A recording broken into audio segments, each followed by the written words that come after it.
ஹரே கிருஷ்ணா. ஓம் நமோ பகவத்தே வாசுதேவாய. நாராயணம் நமஸ்கிருத்யம் நரம் சைவ நரோத்தமம் தேவீம் சரஸ்வதீம் யாசம் ததோ ஜெயம் உதீரயேத். நஷ்டப்பிராயேஷு அபத்ரேஷு நித்யம் பாகவத சேவையாம் பகவதி உத்தமஸ்லோகே பக்திர்பவதி நைஷ்டகி. முகம் கரோதி வாச்சாலம் பங்கும் லங்காய தே கிரிம் யத்கிருபா தமகம் வந்தே ஸ்ரீகுரும் தீனதாரிணம் பரமானந்த மாதவம் ஸ்ரீ சைத்தன்ய ஈஸ்வரம். ஹரே கிருஷ்ணா. ஸ்ரீமத் பாகவதம் ஸ்கந்தம் 7 அத்தியாயம் 9. பிரகலாதர் பகவான் நரசிம்மரை சாந்தப்படுத்துதல் என்னும் தலைப்பில் பதம் 10.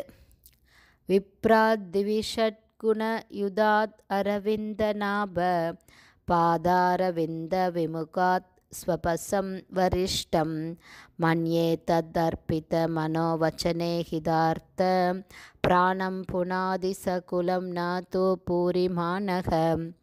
ஹரே கிருஷ்ணா. இதோட டிரான்ஸ்லேஷன் போன ஆடியோவில் பார்த்துருக்கோம். பர்போட் இப்போ பார்க்கலாம். Purport by Srila Prabhupad. ஜெய் ஸ்ரீல பிரபுபாத். இது பிரகலாதரின் ஒரு கூற்றாகும். அவர் ஒரு பக்தனுக்கும் கர்ம காண்டத்தில் அல்லது வேத கிரியைகளில் பாண்டித்யமுள்ள ஒரு பிராமணனுக்கும் உள்ள வேறுபாட்டை தீர்மானிப்பதில் உயர் அதிகாரிகளாக உள்ள 12 பேரில் ஒருவராவார். மனித சமுதாயத்தில் 4 வர்ணங்களும் 4 ஆசிரமங்களும் உள்ளன. ஆனால் முதல் தரமான தூய பக்தராவதே மைய கருத்தாகும். ஹரிபக்தி சுதோயம் பின்வருமாறு கூறுகிறது.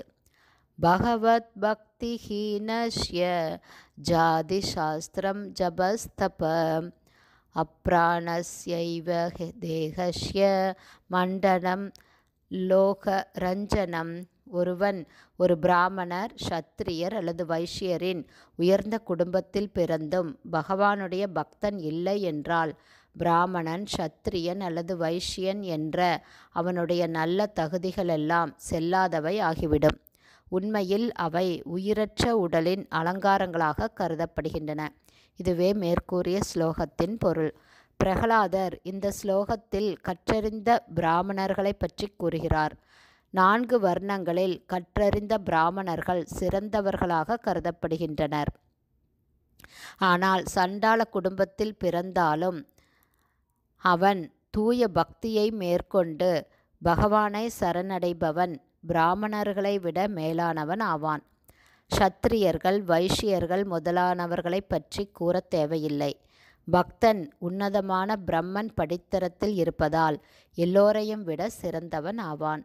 மாம்சேயோ அவ்யபிசாரேன பக்தி யோகேன சேவதே சா குணான் சமதீத்யைத்தான் பிரம்ம பூயாய கல்பத்தே. பூரண பக்தி தொண்டில் ஈடுபடுபவனும் எந்த சூழ்நிலையிலும் இழிவடையாதவனுமான ஒருவன் உடனே ஜட இயற்கை குணங்களை கடந்து பிரம்மன் நிலைக்கு வருகிறான் என்று ஸ்ரீமத் பகவத்கீதையில் 14வது அத்தியாயம் 26வது பதத்தில் பகவான் கூறுகிறார். சனத் சுஜாதம் என்ற நூலில் கூறப்பட்டுள்ள முதல் தர பிராமணனுக்குரிய 12 குணங்கள் பின்வருமாறு. ஞானம் ச சத்யம் ச தமக ஸ்ருதம் ச ஹி அமாத் சத்யம் ஹரிஷ் திதிக்ஷா அனசூயா யக்ஞஸ்ச தானம் ச திருதி சமஸ்ச மகாவிரதா துவாதச பிராமணஸ்ய. இவை ஒரு சிறந்த பிராமணனுக்குரிய 12 குணங்களாகும். சமய கோட்பாடுகளை பின்பற்றுதல், உண்மையே பேசுதல், தவ விரதங்களை கடைப்பிடித்தல், புலன்களை கட்டுப்படுத்துதல், பொறாமை கொள்ளாமல் இருத்தல், புத்தி கூர்மையோடு இருத்தல், பொறுமையாக இருத்தல், எதிரிகளை ஏற்படுத்தி கொள்ளாமல் இருத்தல், யாகம் செய்தல், தானம் செய்தல், நிலையாக இருத்தல், வேத கல்வியில் பாண்டித்யம் பெற்றிருத்தல் மற்றும் விரதங்களை அனுஷ்டித்தல். கிருஷ்ண பக்தி இயக்கத்திலுள்ள அமெரிக்க, ஐரோப்பிய பக்தர்கள் சில சமயம் பிராமணர்களாக ஏற்றுக்கொள்ளப்படுகின்றனர். ஆனால் பெயரளவேயான ஜாதி பிராமணர்கள் அவர்களிடம் அதிக பொறாமை கொள்கின்றனர். இவர்களுடைய நடத்தைக்கு பிரகலாதர் பின்வருமாறு பதிலளிக்கிறார். பிராமண குடும்பத்தில் பிறந்தும் தனது கௌரவத்தில் பொய்யாக தற்பெருமை கொள்பவனால் தன்னையே கூட புனிதப்படுத்தி கொள்ள முடியாது. ஆனால் இழிகுலத்தில் பிறந்த ஒரு சண்டாளன் பகவானுடைய தாமரை பாதங்களில் பூரண சரணாகதி அடைந்து பக்தி தொண்டு செய்தால் அவனால் தன் முழு குடும்பத்தையும் புனிதப்படுத்த முடியும். ஐரோப்பிய அமெரிக்க பக்தர்கள் தங்களுடைய முழு கிருஷ்ண உணர்வின் காரணத்தால் தங்களை உயர்ந்த பிராமண நிலைக்கு உயர்த்தி தாங்களும் புனிதப்பட்டு முழு குடும்பத்தையும் புனிதப்படுத்தி இருப்பதில் நமக்கு உண்மையான அனுபவம் உள்ளது.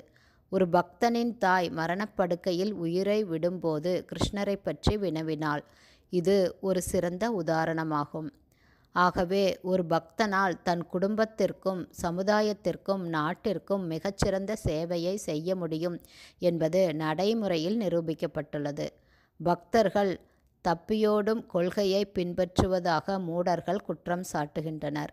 ஆனால் உண்மை என்னவென்றால் ஒரு பக்தனால் தான் தன் குடும்பத்தை உயர்த்த முடியும். பக்தன் அனைத்தையும் பகவத் தொண்டில் ஈடுபடுத்துவதால் அவன் எப்போதும் உயர்ந்தவனாக கருதப்படுகிறான். ஹரே கிருஷ்ணா. ஸ்ரீமத் பாகவதம் ஸ்கந்தம் 7 அத்தியாயம் 9 பிரகலாதர் பகவான் நரசிம்மரை சாந்தப்படுத்துதல் என்னும் தலைப்பில் பதம் 10 ஸ்ரீல பக்திவேதாந்த சுவாமி பிரபுபாதாவின் விளக்க உரை இத்துடன் நிறைவடைந்தது. ஹரே கிருஷ்ணா. ஸ்ரீல குருதேவ்க்கு ஜெய்.